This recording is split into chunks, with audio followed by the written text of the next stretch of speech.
هەمووان لە فڕۆکەخانەی نێودەوڵەتی سلێمانیەوە دەست لەسەر سنگ لە چاوەڕوانی گەیشتنەوەی تەرمی دکتۆرە بەخشندەکەی شاردا وەستاون.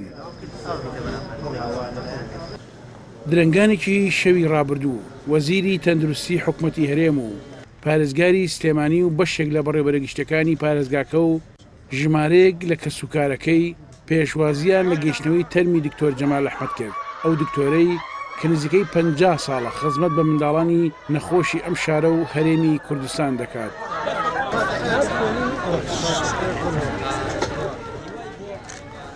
بەڕاستی دکتۆر جەمال نمونەی دکتۆر جەمال حەقا ژیان نامەی دکتۆر جەمال لە کۆلیژی پزیشکیەکانە خوێنرێ بۆی هەموو پزیشکە گەنجەکانی ئەم وڵاتە چاوێن لە دکتۆر جەمال بێ.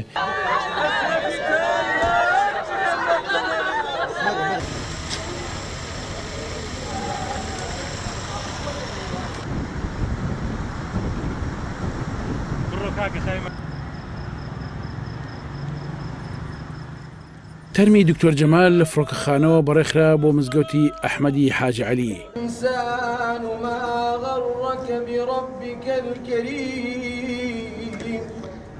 سەرلەبانی ئەمڕۆژ لە مەراسیمێکی شایستەدا تەرمەکەی بۆ ناو نەخۆشخانەی فێرکاری مناڵان بەڕێخرا و بە تاجە گوڵینەی خۆشەویستیەوە پێشوازی لێکرا.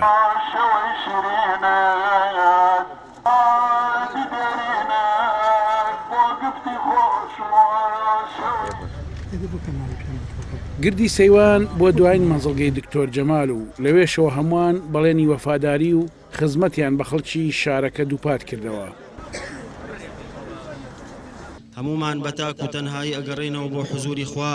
ناوی خانەوادە بەڕێزەکەیەوە، بە ناوی حکومەتی هەرێمی کوردستانەوە و بە تایبەتیش بە ناوی وەزارەتی تەندروستی و بەڕێوەبەرایەتی گشتی تەندروستی و ئێمەش لە پارێزگای سلێمانی لە جیاتی هەمووتان و لە جیاتی خەڵکی کوردستان و لە جیاتی و ئینسانانی بە خەمی ئینسانەکانەوە لە دنیاە سوپاس و دەستخۆشی و پێزانینمان بۆ ئێوە هەیە.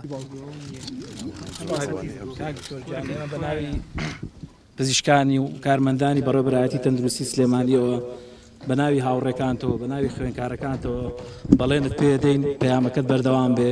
ئەو بۆیە ئێمە پەیامەکەمان بۆ گەیاندنی بەردەوامبوونی پەیامەکەی خوا لێ خۆشبوو دکتۆر جەمالە کە بەردەوامی لەسەر و پەیامە لەلایەن بەڕێز دکتۆر هەڤاڵە بووبەکرەوە ئەو ئاڵایەدرا بێ ئێمە بۆ بەردەوامبوونی پەیامەکەی دکتۆر جەمال. پاسی هەستی بەرزی جەنابتانەکەم لە گەورەوە کە جنابی وەزیرە و اینجا جنابی مەحافظ و اینجا مۆزەفین و اینجا دکتۆرەکان و هەموو بەرپرسەکان و اینجا عامەی کە لێرە حازرە و کە بە دڵیش لە ماڵی خۆیان خەفەتی بە دکتۆر خوارد و سوپاس هێستی بەرزان. دکتۆر جەمال کۆشی دواییەکەی یعنی ئەتوانی بڵێ کۆسکەوتنێکی زانستی و پزیشکیە پێشەوەی کە